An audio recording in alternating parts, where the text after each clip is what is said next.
আলহামদুলিল্লাহি ওয়া কাফা ওয়া সালামুন আলা ইবাদিহিল্লাযিনা ইসতাফা আম্মা বা'দ। সুপ্রিয় দর্শক, যে জায়গা থেকে দেখছেন সকলের প্রতি আন্তরিক মোবারকবাদ ও সালাম। আসসালামু আলাইকুম রাহমাতুল্লাহ। সুপ্রিয় দর্শক, আজকে আমরা জিলহজ মাসের প্রথম 10 দিনের ফজিলত এবং আমল নিয়ে আলোচনা করব। প্রিয় ভাইরা, ইমানদারের জন্য, মুসলমানের জন্য জিলহজ মাসটা অত্যন্ত গুরুত্বপূর্ণ, কারণ এটা হচ্ছে হজের মৌসুম, হজের মাস। তাছাড়া আমাদের জন্য হচ্ছে পবিত্র ঈদ উল আজহার মাস।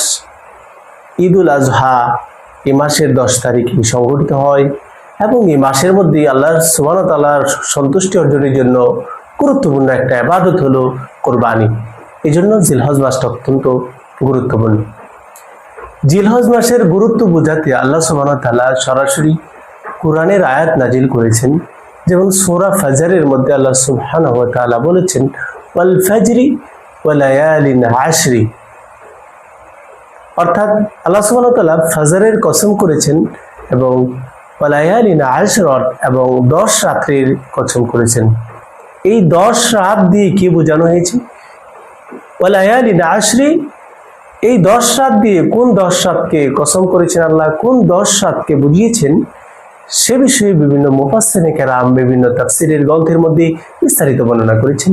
আপনারা দেখতে পারেন তাফসীরে কুরতুবীর 20 নম্বর খণ্ডের 39 নম্বর পৃষ্ঠার মধ্যে উনি বর্ণনা করেছেন যে প্রখ্যাত মুহাদ্দিস এবং মুফাসসির আব্দুল্লাহ ইবনে আব্বাস উনি বিভিন্ন রিওয়ায়াত দিয়ে সাহাবায়ে কেরামের থেকে বর্ণনা করেছেন যে এই 10 রাত দিয়ে জিলহজ মাসের প্রথম 10 রাতকে বোঝানো হয়েছে, যেটা আপনারা তাফসীরে কুরতুবীতে দেখতে পারেন।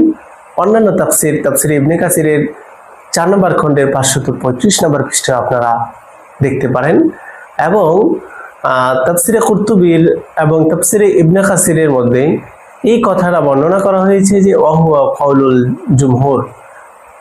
আর এই 10 রাত দিয়ে জিলহজ মাসের প্রথম 10 দিনকে বোঝানো হয়েছে, এটার ব্যাপারে উলামায়ে কেরাম ঐক্যমত পোষণ করেছেন। এই জন্য তাফসীর ইবনে কাসির এবং তাফসীর কুরতুবীর মধ্যে বর্ণনা করা হয়েছে ওয়াহুয়া কাউলুল জুমহুর। ওয়াহুয়া কাউলুল জুমহুর অর্থাৎ জুমহুর উলামায়ে কেরাম